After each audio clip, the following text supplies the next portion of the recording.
L'arrivée du professeur Njoli,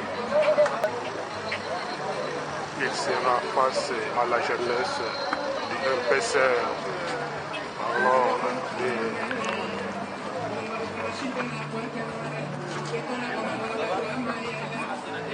de la révision de la Constitution.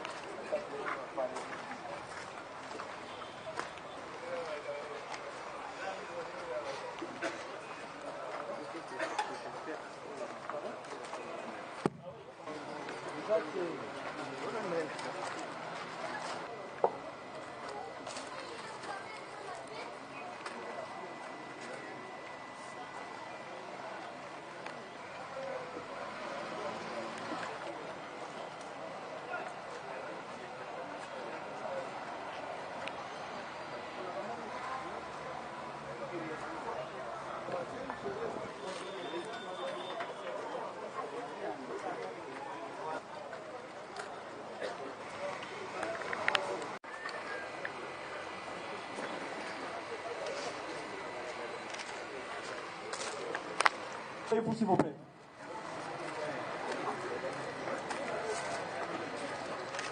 Nous tenons très sincèrement à vous présenter nos excuses, vu que le temps est largement... Là où nous parlons de l'avenir du pays, avant de commencer, nous estimons qu'il s'avère toujours important de commencer par l'hymne national, qui nous rappelle les moments forts de l'histoire de notre pays. Sur ce, je vous demanderai encore de s'élever pour l'hymne national. Debout.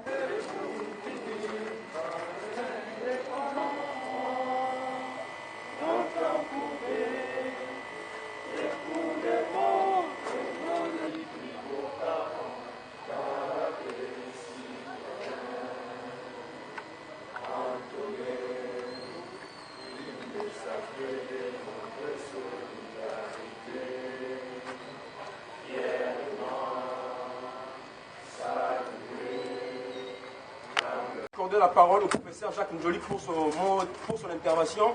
Et juste après son intervention, nous allons engager un grand débat à l'issue duquel nous serons éclairés comme nous le pensons. Honorables sénateurs et députés, camarades étudiants, distingués invités, mesdames, mesdemoiselles et messieurs, bonjour. Grande est ma joie de saisir l'opportunité qui m'est offerte de m'adresser à vous, tout en vous remerciant d'avoir renoncé à vos multiples préoccupations pour accorder une place de choix à la manifestation de ces jours. Il n'est un secret pour personne que si nous sommes réunis ici ce matin, c'est pour participer à la conférence débat qu'organise la jeunesse du mouvement du peuple congolais pour la République, JMPCR en sigle, sur les enjeux politiques actuels de notre pays. Le thème retenu pour notre conférence débat de ces jours, c'est la révision de la Constitution du 18 février 2006, nécessité et opportunité face à la stabilité institutionnelle en République démocratique du Congo. Mesdames, mesdemoiselles et messieurs, vu l'importance de la matière et dans le souci de sauver notre très cher et beau pays, de la dérive préméditée et manifeste de nos frères agitateurs de la majorité en place, qui sont à la commande de notre nation et qui président à notre destinée, ils ont démontré leur incapacité de nous gérer comme il se doit.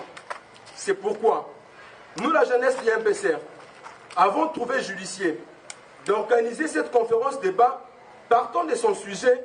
Il véhicule l'idée de l'émergence de la conscience collective qui fustige la nécessité de l'alternance au sommet de l'État à travers les élections libres, démocratiques et transparentes, tout en respectant le mandat fixé par la Constitution des 5 ans renouvelables une seule fois. En rapport avec la nécessité qui découle de cette conférence débat, nous avons préféré qu'un constitutionnaliste éclairé à ces sujets, en l'occurrence de l'honorable sénateur et professeur Jacques Njoli. Cela étant, nous vous demandons de bien suivre l'exposé qui nous sera développé par l'orateur et qui nous permettra de mieux comprendre notre sujet. Aussi et surtout, d'en saisir la quintessence en vue de bien participer au débat. J'ai dit et je vous remercie. Monsieur le professeur, vous avez la parole. Monsieur le Président, je ne sais pas comment on va faire, mais comme la presse m'empêche de vous voir, mais je me fais les devoirs de vous voir, même si ils ne sont pas transparents. Je voudrais d'abord, à mon tour, vous présenter nos excuses. C'est vrai que la conférence est prévue à 10h30 et j'étais là, mais nous n'étions pas tous au rendez-vous, ce qui a un peu occasionné un changement de programme. Je remercie le mouvement du peuple de m'avoir invité pour partager avec vous cette réflexion autour de thème qui vous a été donné, à savoir la révision de la Constitution du 18 février 2006. Et j'y ai ajouté ou adoption d'une nouvelle Constitution. Nécessité ou opportunité. Le sous-thème que je vais aborder, c'est l'autopsie d'une pathologie africaine. Nous allons faire l'autopsie de cette pathologie africaine autour de ces deux axes. La révision de la Constitution, mais qui glisse aujourd'hui vers l'adoption d'une nouvelle Constitution. Je remercie donc nos amis du MPCR et je voudrais vous dire que je suis heureux malgré ce week-end qui est très chargé en termes de rencontres humaines ou sportives, que nous puissions partager ensemble cette réflexion afin que nous soyons éclairés et que nous ne tombions pas dans le travers de notre histoire, une histoire tragique, mais non simplement une histoire, mais cette histoire risque de brider le présent et de brader l'avenir de notre pays. Je ne voudrais pas abuser de votre patience.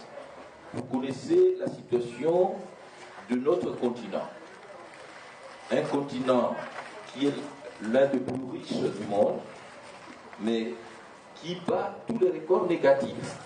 C'est vrai qu'aujourd'hui, on parle d'une croissance africaine qui avoisinerait les 6%, mais cette croissance est incapable d'enrayer la pauvreté endémique.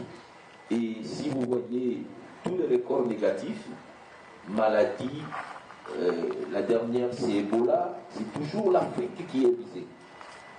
En fait, nous battons les records négatifs, non seulement au plan continental, mais aussi au plan national. La RDC, pays qui a le plus grande richesse du monde, je crois que le tableau démontre, dans l'indice de développement humain, nous sommes très souvent les derniers. Et si nous ne sommes pas les derniers, nous sommes avant-derniers. La cause, nous le savons. Pourquoi donc sommes-nous pauvres, malgré ces richesses? Les causes de cette pauvreté, les enjeux de ces crises sont pratiquement le même en Afrique. Ce sont des systèmes de mauvaise gouvernance politique, économique et sociale, mais cette mauvaise gouvernance se manifeste par ce qu'on appelle le tripatouillage de constitution, les grenouillages de constitution, la mutation de constitution, la mobilité de constitution, le changement de constitution. Ces changements visent à brider toutes les tentatives de démocratisation et il se manifeste donc une instrumentalisation de ces textes. Et cette instrumentalisation de ces textes provoque des crises. Je lisais, avant de venir ici, l'ouvrage de Charles. Il dit ceci, à la page 46 de son ouvrage. En Afrique, les constitutions ont été souvent à la merci des gouvernants, le manipulant à leur guise et provoquant une rupture permanente du consensus national. Il s'ensuit des conflits armés, et ces conflits armés ont pris le dessus sur le dialogue qui permettent aux forces centrifuges et centripètes de vivre dans l'adversité sans recourir aux armes. Donc, les guerres qui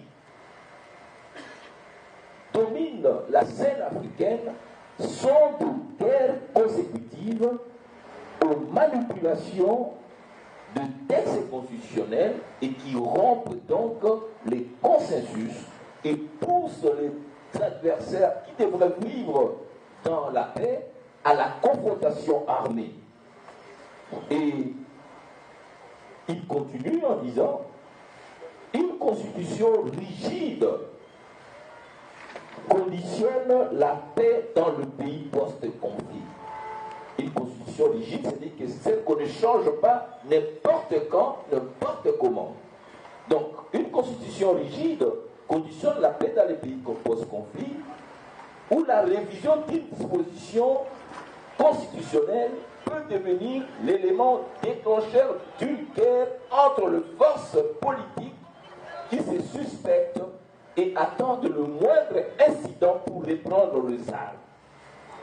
D'où l'importance, dit-il, de ne pas réviser de n'importe quelle manière la Constitution. C'est à la page 47. Donc, toutes les analyses concordent pour dire que la violence politique en Afrique, violence qui génère coup d'État, rébellion, insurrection, sont consécutives au tripatouillage de textes constitutionnels. Voilà pourquoi, lorsqu'on m'a invité, je me suis dit: est-ce que le débat sur la révision de la Constitution ou sur l'adoption de la Constitution, c'est un débat juridique? Le débat n'est pas juridique. Sur le plan de droit, il n'y a pas de débat. Ce qui est écrit est écrit. On n'interprète que ce qui est obscur. L'article 222 n'est pas obscur. La Constitution actuelle ne demande aucune nouvelle Constitution. Voilà pourquoi nous estimons que les recours au droit pour justifier la révision ou l'adoption d'une nouvelle Constitution n'est qu'un cache-sexe incapable de cacher la nullité d'un pouvoir brut qui ne cherche qu'à confisquer et à conserver le pouvoir par toutes les voies de fait. Donc le droit ici n'est qu'une couverture, une feuille de vigne incapable de cacher les appétits.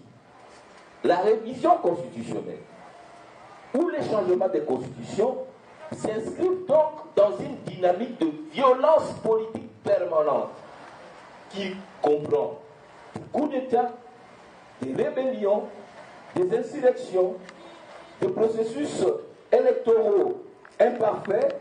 Et toute cette dynamique-là qui est sous-tendue, qui constitue un continu. Donc, l'illégalité, l'illégitimité sont le fruit d'une démarche pérenne et permanente. Et c'est cette illégitimité permanente qui grève notre pays depuis 1960, qui engendre de conflits depuis 1960, des guerres et partant la pauvreté. Voilà pourquoi ceux qui sont préoccupés par le désir de garder le pouvoir parlent de révision. Mais ces révisions ne concernent pas des articles importants de la Constitution, tels que l'organisation du pouvoir judiciaire pour qu'il puisse devenir indépendant, tels que booster les questions de la gouvernance économique. Ces révisions ne visent qu'une chose: les dispositions conservatrices du pouvoir. Lorsqu'on parle de changer la Constitution, le but n'est pas d'avoir une Constitution beaucoup plus performante. Le but, c'est d'avoir un nouveau texte pour justifier le retour du compteur à zéro pour garder le pouvoir. Donc, ce débat n'est pas juridique. Ce qui s'époumonne, et je vais encore moi aussi m'époumoner, c'est trop d'axes d'investigation et d'analyse. En résumé donc, la DNL n'est que le reflet d'une délinquance politique permanente en Afrique. Et le refus de respecter le droit ne justifie pas des théories juridiques qui sont fumeuses, comme je vous ai dit. Dans cette perspective, tripatouillage, grenouillage, violation permanente de la Constitution ne vise qu'un objectif: conforter le pouvoir, s'y maintenir, et les manipulations du texte ne sont que des stratégies politiques pour atteindre cet objectif. Donc, la nature du pouvoir politique en Afrique n'a pas changé, ou très peu. C'est vrai qu'il y a des avancées. L'Afrique du Sud, le Botswana, bref, ce qu'on peut appeler l'Afrique australe, par contagion avec l'Afrique du Sud. Si vous allez au Mozambique, vous allez en Tanzanie, si vous allez en Afrique de l'Ouest, des pays comme le Cap-Vert, un peu le Sénégal, si vous allez en Tanzanie, donc au Ghana, ces pays-là qui avancent, qui ont intériorisé et qui ont accepté la démocratie comme mode de gestion, avancent. Mais ceux qui se confondent dans la conservation, dans les systèmes des anciens dinosaures politiques, se situent, n'est-ce pas, dans la logique des empereurs d'hier, des maréchaux d'hier, ou encore des présidents à vie, ou des présidents héréditaires. Donc c'est ça la quintessence de la démarche. La démarche, c'est la nature du pouvoir, sa conservation. Et le recours au droit, comme je vous ai dit, n'est qu'une mise en forme de cette addiction au pouvoir. Donc, les constitutions africaines, loin de servir d'instrument au constitutionnalisme, ce sont pour la plupart des outils, comme je vous ai dit, au service de l'autoritarisme civil ou militaire. Même si ces constitutions procurent dans nos auditoires, les acteurs politiques n'ont jamais intériorisé leurs valeurs démocratiques. Donc, s'ils font semblant de temps en temps de jouer aux démocrates, mais la nature profonde de leur agir politique est de type autoritaire et autocratique.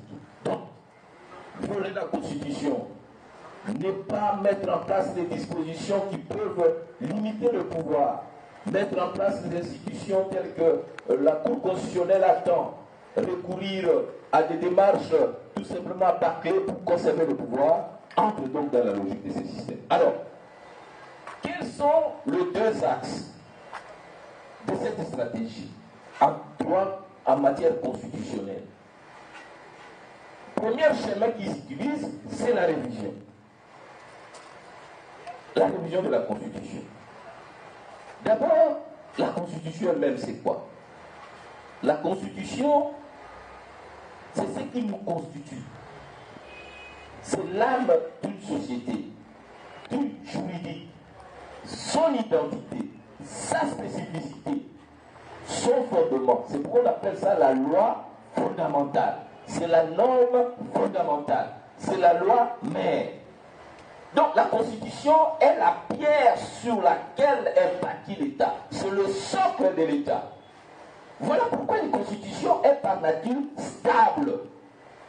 Un État qui n'a pas de Constitution stable, c'est un État instable. Peu importe la durée de vie de son chef, il ne faut pas confondre la stabilité de l'État, la stabilité constitutionnelle et la longévité d'un homme. Mobutu a fait 32 ans de pouvoir au Congo, mais il était dans un état instable. La preuve est que lorsqu'il a été touché par le cancer, l'État n'était pas capable de se défendre. Et l'AFDEL est entré dans un pays comme du beurre. En 7 mois, ils étaient capables, n'est-ce pas, d'arriver à Kinshasa. Et si on n'institutionnalise pas le pouvoir et qu'on reste dans le modèle personnel du pouvoir, mais l'État restera un État instable, voire un État fragile. C'est le terme consacré par la littérature économique. Donc, si vous prenez l'État comme Irak, l'Irak n'était pas un État stable, parce que le pouvoir était battu sur les noms. C'était des États patrimonialistes, personnels. Donc, ce qui fait la force d'un État, ce sont ses institutions. Voilà pourquoi la Constitution prévoit dans son texte ce qu'on appelle les clauses intangibles, ou les clauses d'éternité, ou les clauses verrouillées. Ces clauses-là sont le socle sur lequel cet État est bâti, et que vous ne pouvez pas toucher, sinon vous déconstruisez cet État dans son entièreté. Donc, un État qui change les constitutions tous les 3 mois, ou qui change de constitution à chaque élection, c'est un État fragile. Pour ne pas dire un État voyou, comme on les appelle dans le langage international. Et l'immutabilité du texte constitutionnel, peut-être pas dans son entièreté, mais dans ce qu'on considère comme fondamental, crée donc la puissance et la force de l'État. Voilà pourquoi l'Amérique, qui a une seule constitution depuis 1979, continue à être une grande puissance avec cette seule constitution. La France a une constitution depuis 1958, elle est une grande puissance. Donc, les États qui ont des constitutions qu'ils respectent sont des États qui se donnent le moyen d'exister dans le temps et dans l'espace. Mais vous verrez que les pays qui changent de constitution, comme chez nous, en moins de 50 ans d'histoire, nous avons connu officiellement pas moins de 10 textes constitutionnels, ce qui nous donne la durée de vie d'une constitution de moins 2 ans et demi.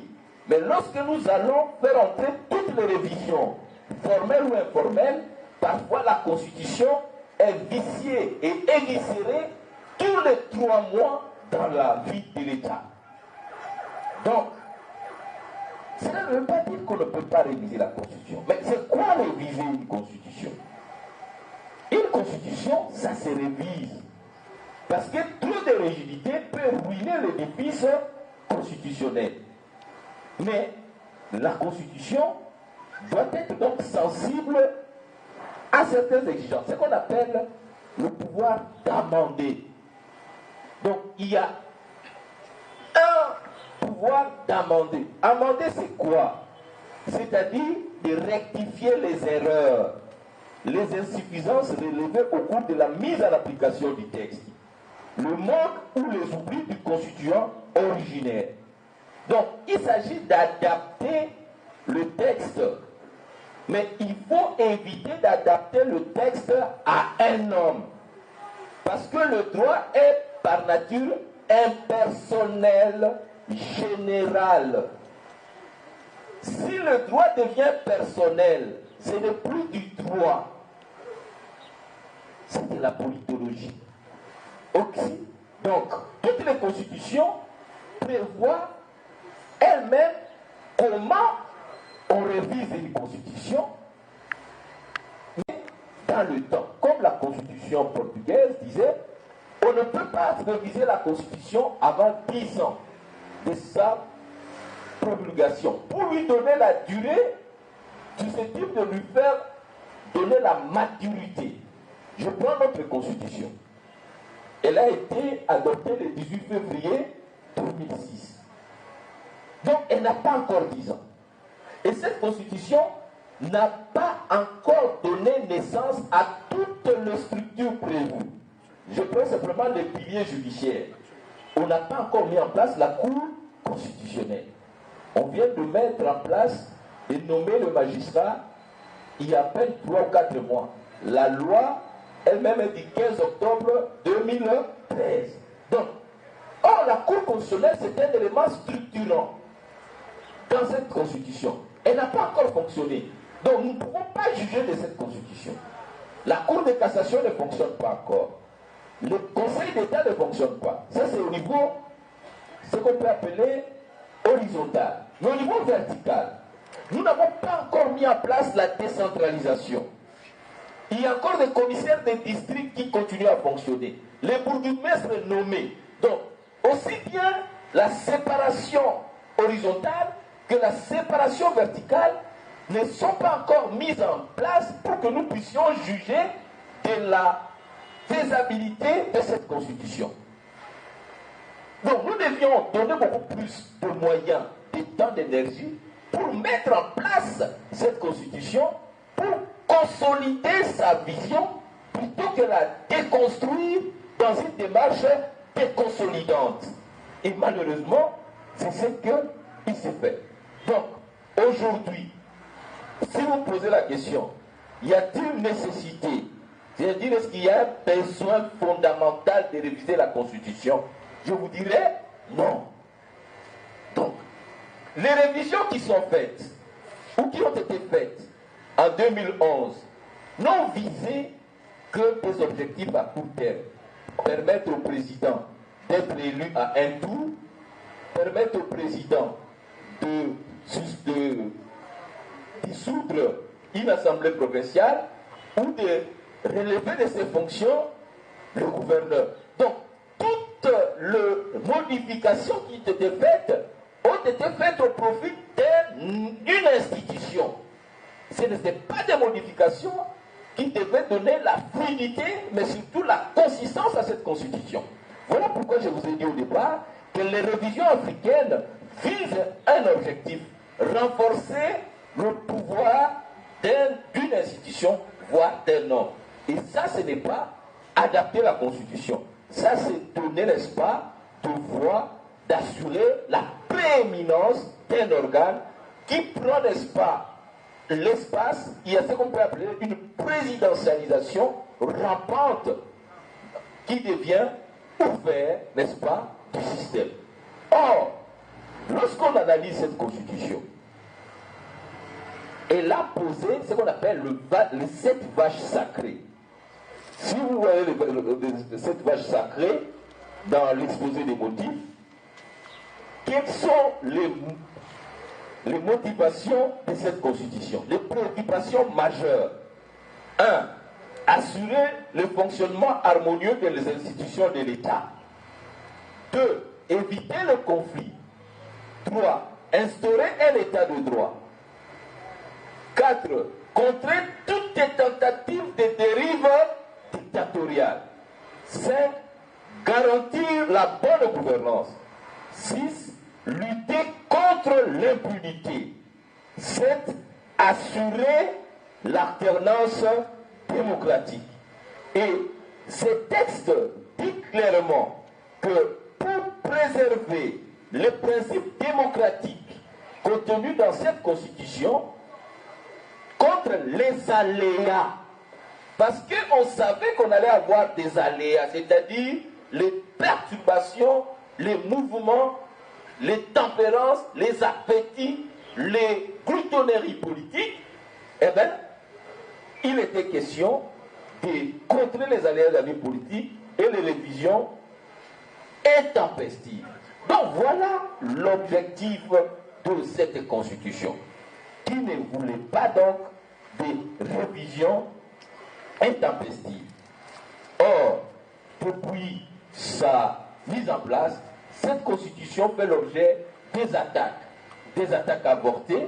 Déjà en 2007, l'Assemblée nationale est saisie d'une proposition de loi portant révision de la Constitution, assortie d'une pétition de 300 députés. Heureusement, le président lui-même refuse. Il dit, je ne peux en finir avec les réformes juridiques sans mettre en garde contre la tentation de vouloir régler tout dysfonctionnement éventuel des institutions par une révision constitutionnelle. Et il continue, le président Kabila, en principe, la loi fondamentale d'un pays ne devrait être modifiée qu'en cas d'extrême nécessité et uniquement dans l'intérêt supérieur de la nation. Ça, c'est le président qui le dit le 6 décembre 2007, soit un an après son entrée en fonction. Mais pas plus tard qu'en 2011, curieusement, à la veille des élections, le 20 janvier 2011, les élections devaient avoir lieu au mois de septembre 2011. On change le mode d'élection du président et on ajoute des pouvoirs. Donc, vous voyez que la démarche, elle est électoraliste, elle est politique. Et si aujourd'hui, je me permets de parler devant vous, il y a des gens qui auraient pu poser, mais pourquoi celui-là qui a été dans le chaos électoral de 2011 peut-il parler? Mais c'est justement parce que la révision constitutionnelle de 2011, c'est un élément déstructurant des élections.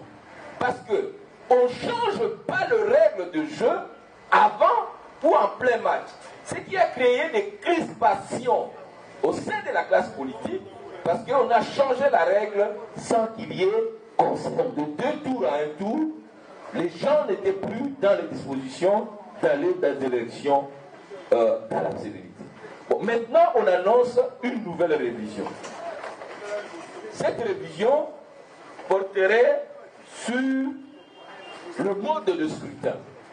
On veut voter les députés au 197 et probablement on veut aussi changer le mode d'élection du président de la République.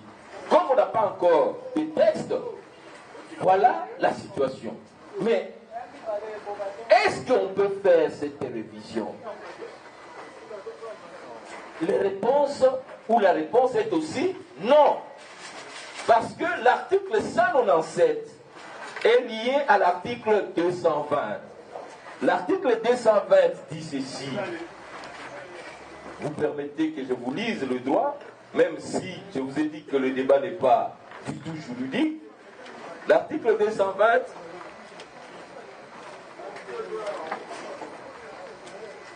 dit ceci. Informellement, alinéa 2, informellement interdite toute révision constitutionnelle ayant pour objet ou pour effet de réduire les droits et libertés de la personne ou de réduire les prérogatives des provinces et des entités territoriales décentralisées. De même, il est dit que nous ne pouvons pas toucher aux droits. Le peuple congolais a le droit de voter son député provincial. Lui arracher ces droits-là pour donner à un conseiller communal ou à un conseiller des secteurs, c'est lui arracher son droit. Et si par mégarde, on donnait aux députés et aux sénateurs le pouvoir d'élire le président au 2e degré, mais vous voyez quelle transformation de notre système démocratique. Nous allons avoir une démocratie imparfaite.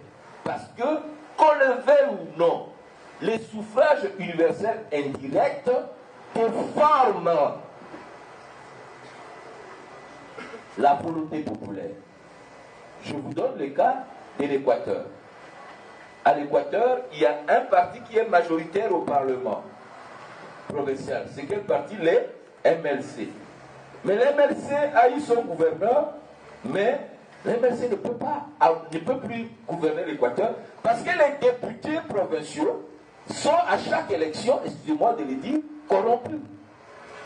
Et au vu et au su de tout le monde. Ce que j'ai dit, je l'assume. J'ai organisé des élections provinciales dans toutes les provinces, je sais de quoi il s'agit. Dans la ville de Kinshasa, l'MLC avait 22 députés. Mais le PPRD avait combien de députés? 8 ou 6.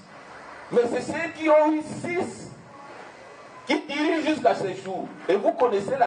Donc, comment pouvons-nous corriger les erreurs d'hier en les sanctuarisant, en les institutionnalisant?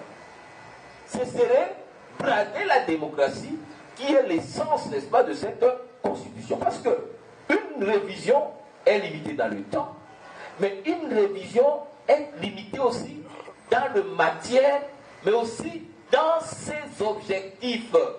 C'est ce qu'on appelle les limites implicites. Donc, on ne peut pas toucher à ces décisions. Donc, ce qui concerne donc la révision, nous voulons vous dire qu'elles n'ont pas pour but d'améliorer le système. Les arguments utilisés par le gouvernement dans l'exposé des motifs, que voilà, nous voulons corriger les imperfections que nous avons observées dans les élections de 2011, sont faux et mensongers. Parce que nous n'avons pas organisé les élections locales et municipales. D'où tirent-ils les arguments pour organiser d'abord les élections locales et municipales? Et moi, j'ai le 22 recommandations, notamment de l'Union européenne. Nulle part, l'Union européenne a demandé qu'on change le mode de scrutin direct en indirect. Donc, ces arguments sont fallacieux et ont une autre perspective politique, c'est-à-dire opacifier le pouvoir pour les conserver, comme je vous l'ai dit au début. Alors, donc sur le plan du droit, il n'y a pas de débat. 220, 197, toutes ces dispositions ne peuvent pas être révisées. Il n'y a ni opportunité, c'est-à-dire une occasion pour modifier, ni nécessité, c'est-à-dire un impératif. Et je vous ai dit pourquoi on veut modifier. Il s'agit tout simplement d'une stratégie de conservation du pouvoir. Alors, ayant senti le blocage technique et juridique là-dessus, une certaine tendance de la majorité commence à parler de l'adoption d'une nouvelle constitution. Et lorsque nous leur disons, mais qu'est-ce que vous reprochez à l'ancienne constitution? Ils ne vous disent pas. En fait, l'ancienne constitution les gêne parce que ça limite le mandat à 2. Donc si on écrit une nouvelle constitution, donc on reprend la course à 0. Ce qui leur permet, n'est-ce pas, de revenir. En fait, les motivations profondes de changement des textes, c'est tout simplement la recherche de la conservation du pouvoir. Alors, on va vous dire, oui, c'est pour continuer le travail qui était fait. À supposer que ça soit vrai. Et il y a quand même certains signes, n'est-ce pas? Il y a un beau boulevard du 30 juin, il y aura Bukangalonzo, il y aura ceci. Mais nous avons déjà écouté ces arguments. Rappelez-vous, à l'époque de Mobutu, c'était un scellé. Précise qu'en ce qui concerne sa révision, le peuple peut aussi prendre l'initiative. Hier, j'avais lu l'ouvrage du prof Joly, page 184. Le professeur Joly dit ceci, je cite, le peuple est toujours maître de changer ses lois, même les meilleures. Fin de citation. Le peuple est toujours maître de changer ses lois, même les meilleures. Fin de citation. En paraphrasant le chef de l'État, le président de la République, Joseph Kabila Kabange, il dit ceci, je cite, en 2016, il y aura une passation des flambeaux civilisés entre le président sortant et le président entrant. Pourquoi le procès d'intention? Je dis, étudiant dans la faculté de droit. Je dis cette question. La première question, c'est base de démocratie. Je vous remercie. Merci pour la parole. C'est Jordi Samba, étudiant en 3e année de droit à l'Université protestante au Congo. Messieurs les professeurs, nous avons été très flattés et beaucoup plus éclairés par votre brillantissime exposé. À en croire vos dires sur le plan des droits, l'opportunité ou la nécessité de la révision de la Constitution de 2006, il n'y a pas de débat. Merci, messieurs les professeurs. Mais sur la capacité ou encore la volonté politique des acteurs politiques dans notre pays. Merci, monsieur le professeur. Monsieur le professeur, moi je voulais poser la question. En 2005, il y avait un référendum. L'opposition avait dit non, le pouvoir avait dit oui. Le oui avait triomphé. En 2011, il y a eu le pouvoir nous a ramené dans le mode un tour au lieu de deux tours. L'opposition avait dit non, le pouvoir avait dit oui. Tout le monde sait ce qui s'est passé à l'Assemblée nationale entre l'opposition et la majorité. Maintenant encore, en 2016, le pouvoir avait révisé la Constitution, surtout l'article 220 qui est verrouillé. Et l'opposition dit non. Qu'est-ce que vous, professeur, pouvez nous dire aux jeunes de l'APCR? Qu'est-ce qu'on peut faire pour arrêter cette procédure? Qu'est-ce qu'on peut faire pour dire non aux révisions de l'article 220? Et la deuxième question, professeur, vous étiez vice-président de la CENI. L'opposition avait vu, il y avait de flou. On vous avait demandé de démissionner.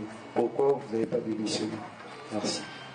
Jean Moulong, horizon de deuxième licence géologie de l'université de Kinshasa.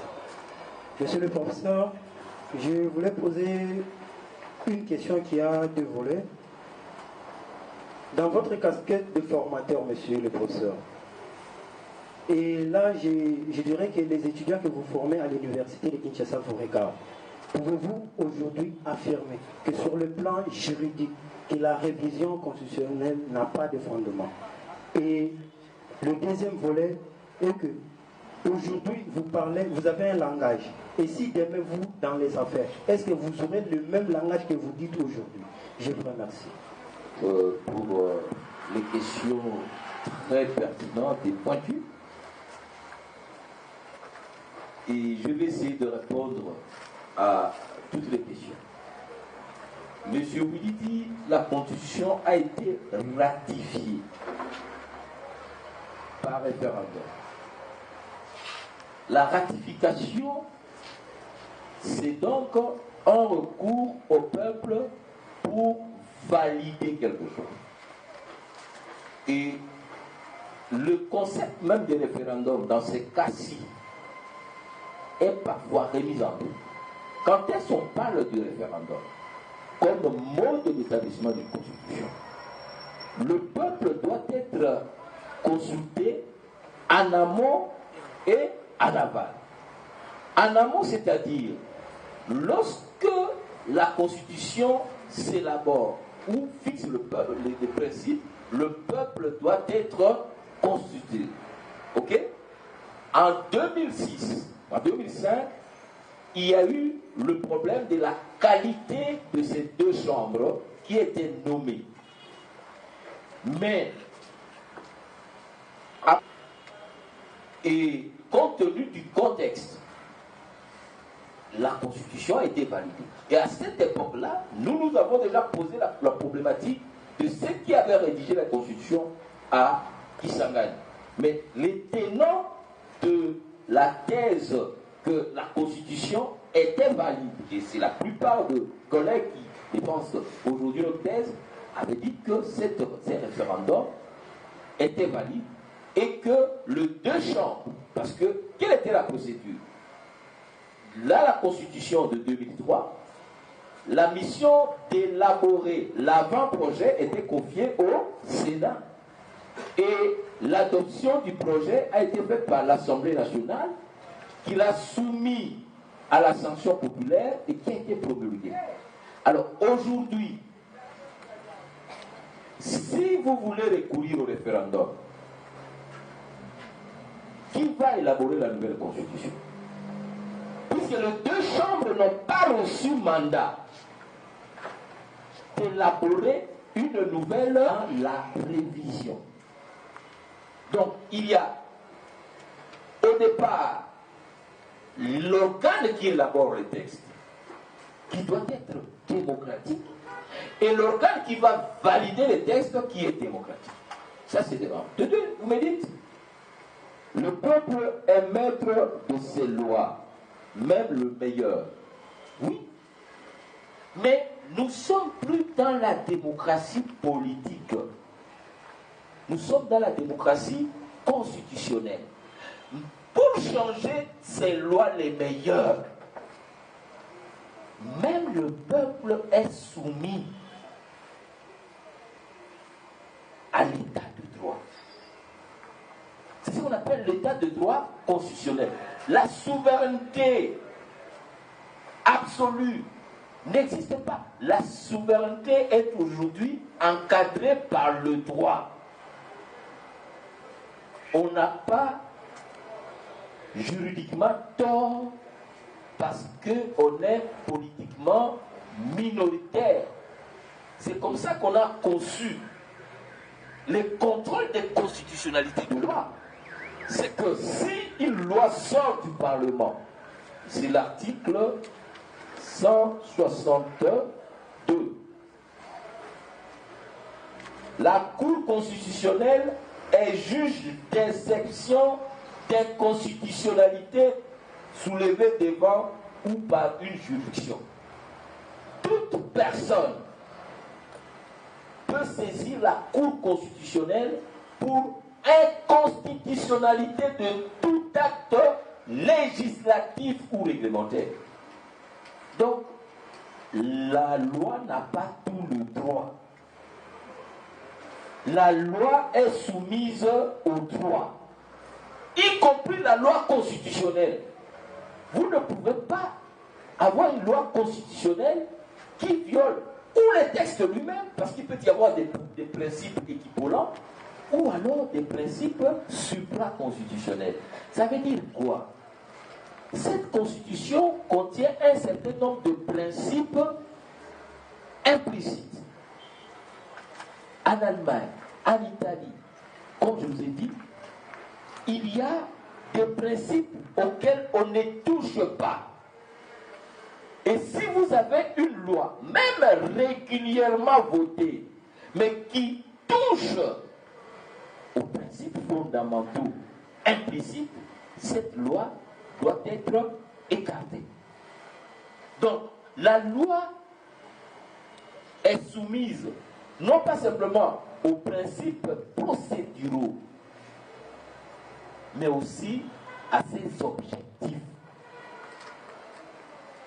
Il peut y avoir une loi qui viole le droit. Donc, la souveraineté n'est plus absolue, ni au plan interne, encore moins sur le plan du droit international. Donc, voilà ce que je peux vous dire là-dessus. Vous parlez de procès d'intention. Mais moi, je vous dis, je dégage les intentions des textes qui sont déposés. Mais les textes qui sont déposés parlent de la révision de l'article 197. Ce sont ceux qui parlent de révision. Ce n'est pas moi qui ai écrit un livre sur la 4e République, c'est M. Kambila qui est conseiller à la présidence. Ce n'est pas moi qui ai écrit un livre sur l'aliénation de la nation, ce n'est pas moi, c'est le secrétaire général du PKP. Donc, procès d'intention. Mais ce qu'il faut Kabila désire là-bas, est-ce que ce sont des intentions ou ils le disent ouvertement? Ce qui est écrit Kabila Toto du Nanoyoté, c'est nous qui leur donnons les intentions ou eux-mêmes payent la presse pour le dire. De quelle intention on parle? L'intention ne peut être l'intention que si elle n'est pas exprimée. Mais lorsque vous vous exprimez par voie orale ou par voie écrite, où sont les intentions? Et dès lors que vous avez déposé les textes pour la révision, qui n'assume pas ses intentions? Qui n'assume pas ses intentions? Donc, il ne faut pas tomber dans la propagande à petits moyens. Vous êtes des intellectuels, il faut lire, parfois même lire entre les lignes. Et ce n'est pas un procès d'intention. Ce n'est que, et si c'est le cas, ce n'est que une alerte citoyenne. Mentalité que doivent faire les hommes politiques. Je crois qu'ici, chez nous, nous avons la mission de croire que ça n'appartient qu'aux hommes politiques de protéger la Constitution. La Constitution, c'est ce qui nous constitue. Et je vous ai dit que la Constitution donne le pouvoir à tous les citoyens de le protéger. Si la majorité, le jour où elle vient défendre son budget, vient avec ses militants, et que vous, les jeunes de GMPCR, le jour où votre président parle, vous vous cachez dans la chambre, alors il ne faut pas vous plaindre après que la Constitution, la majorité, passe parce que toujours le droit, la politique, c'est un jeu de rapport de force. Si, je crois que c'est au journal Palmarès, c'est écrit au flottant, la tyrannie a pour fondement l'inertie de peuple. Bon, ça, de ce côté. Pourquoi Obama, au-delà de sa propre culture, ne peut pas faire un coup d'État? Mais ici, c'est l'inertie des citoyens, l'inertie des partis politiques, l'absence de stratégie. Lorsque l'MPCR organise une marche, l'MLC dit c'est à lui sauter. Lorsque les FAC montent, lui de presse. Alors, c'est ça aussi, l'inertie. Vous êtes divisés. Et c'est ça qui fait l'élite de la dictature en Afrique. L'inertie du peuple. L'inertie des partis politiques. Combien de partis politiques organisent des matinées de jeunes comme ça pour qu'on puisse échanger sur les valeurs structurantes de la République? Il y a plus de 500 partis politiques chez nous. La majorité à l'Assemblée nationale a 350 partis. Dans l'opposition à 150 partis. Pourquoi l'opposition ne mobilise pas dans la sérénité ses militants pour s'opposer? Parce que si les autres disent écoutez, il n'y a pas d'opposition, on va y aller. Tout homme qui a le pouvoir a tendance à en abuser, jusqu'à ce qu'il rencontre la résistance. Jusqu'à ce qu'il rencontre la résistance. Je prends toujours l'exemple d'un jeune garçon et d'une jeune fille. Moi, je disais toujours à ma soeur, si un garçon te touche, tu dois rejeter sa main directement. Si tu laisses sa main, c'est que tu es juste s'il vous plaît. À ce moment-là, si vous avez dit non, votre non sera non. Mais lorsque vous-même vous tombez dans le piège, non, on est dans l'intention. Vous tombez dans la dictature à dessus. Alors, donc, les hommes politiques ont leur part de responsabilité. C'est vrai, ce sont des leaders, mais je vous ai dit, et sur le plan du droit, l'article 220 ne doit pas poser position. On dit, vous exercez 2 mandats. Mais après 2 mandats, ça ne doit même pas être un problème. Ça ne doit pas être un problème. Pourquoi commencer à discuter? Non, d'ailleurs, toute histoire là, c'est les SIAT qui avaient mis ça. Mais, attendez, les droits et ce qui est écrit. La Constitution, c'est un document impératif. C'est tout. Si vous commencez à tourner autour du doigt, c'était notre problème. Alors, en 2005, l'opposition a dit non. Je ne crois pas. En 2005, les partis qui étaient au gouvernement avaient dit non. Avaient dit tous oui. L'UDPS avait boycotté. Et quelques personnes, quelques partis comme le pasteur Ngoï ont fait une campagne qui était déséquilibrée. La campagne de 2005, comme c'était la communauté internationale qui avait pesé, il y avait comme un conditionnement.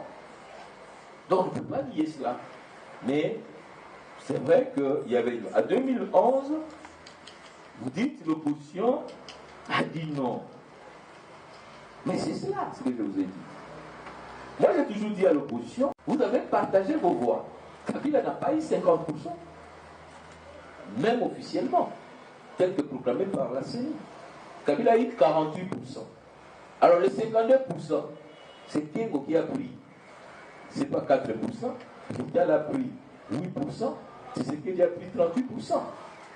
Il savait qu'une élection à un tour, ceux qui sont divisés perdent. Il faut en première graduation, nous étudions ça, n'est-ce pas? Le scrutin majoritaire à un tour. On vote utile au premier tour. Connaissant la sociologie électorale congolaise, vous allez au Kasaï, vous avez vos voix, Kasaï, Kinshasa, Bakongo. Et dans le Quater, Kengo prend des voix, et au Kivu, Vital va le vote. Donc, mathématiquement, l'opposition doit s'assumer. L'opposition doit s'assumer. Aujourd'hui, si on va aux élections aujourd'hui, vous êtes la jeunesse du MPCR. Kabila se présente. Qui sera le candidat de l'opposition? Hein? Vous ne savez pas. Donc Kabila va le battre. Prenons une photographie de sondage. Aujourd'hui, le président Mbouemba sera candidat, Fayoulou sera candidat, Badibanga sera candidat. Si on s'amuse avec nous au Sénat ou à l'Assemblée nationale autour du porte-parole, on manipule qui? L'opposition. Regardez l'UDPS qui est à l'Assemblée nationale. Déjà, l'UDPS qui est à l'Assemblée nationale n'est pas en harmonie avec l'UDPS qui est à la 12e rue. Et à l'Assemblée nationale, ils sont déjà aux 3 ou 4 têtes. Le FAC Lissanga, le FAC Fayoulou. Et vous croyez, quand on demande le MLC, bon, alors Alma dit,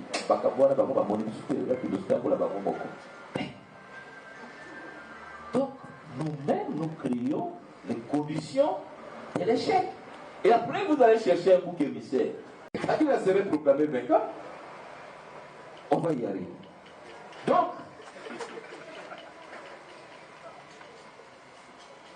pour gagner une élection, il faut avoir une vision programmatique et une vision stratégique.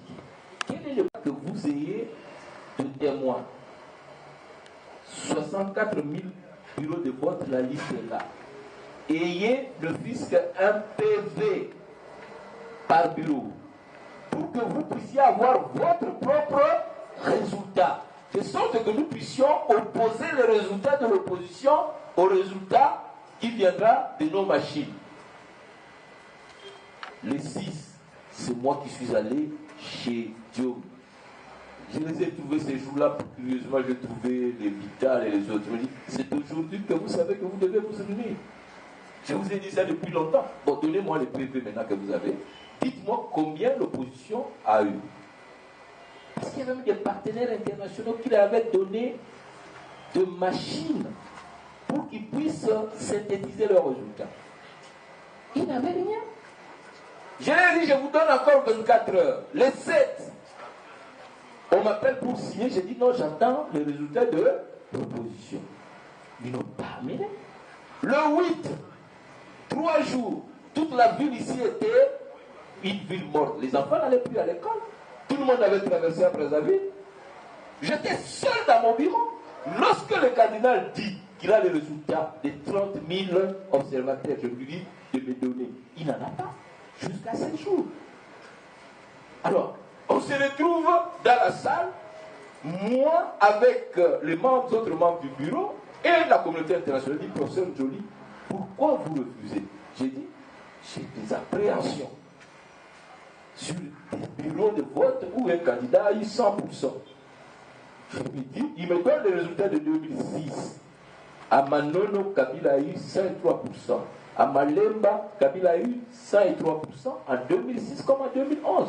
Vous pouvez aller vérifier. À Zongo, Jean-Pierre Bemba avait eu 104%. À Kabeaka Mwanga, tu sais qu'il avait eu combien? 99,9%. Il avait aussi fait taper les François Mwamba, on les a chassés. Donc on a mis tous ces résultats sur la table. Et on s'est dit, qu'est-ce qu'il faut faire? La CENI n'a pas le pouvoir juridique de contester les résultats émanant du bureau de vote. Il faut consigner tout ça par écrit et ça va être, n'est-ce pas, à la Cour suprême qui va proclamer les résultats définitifs. À la Cour suprême, l'arrêt a été rendu. La seule personne qui a saisi la Cour suprême, c'était le candidat Kamel. Il n'a donné aucun PV. Je le mets au défi. Ils sont venus me voir et dire, pour que je dise à la Cour, si on peut attendre encore un peu, leurs PV vont venir. Mais la Cour, moi, je ne la contrôle pas. La Cour a dit, nous avons eu audience, c'est à l'audience qu'ils devaient déposer. Ils n'ont pas déposé. Alors, qui a fait de Kabila roi en 2011? Ce n'est pas Joly, c'est l'opposition. C'est pourquoi je vous donne la peine de venir ici, pour que vous puissiez attirer la conscience de vos dirigeants du parti, pour qu'ils sachent quel est le sens de leur lutte. Si Jean-Claude doit passer à la télévision pour qu'un autre aille dire la marche du MPCR là derrière, nous on ne connaît pas ça, et ils ne sont pas. Et les autres répondent, derrière eux ils ne sont pas dans l'opposition, ils vont. Quelle crédibilité vous donnez dans la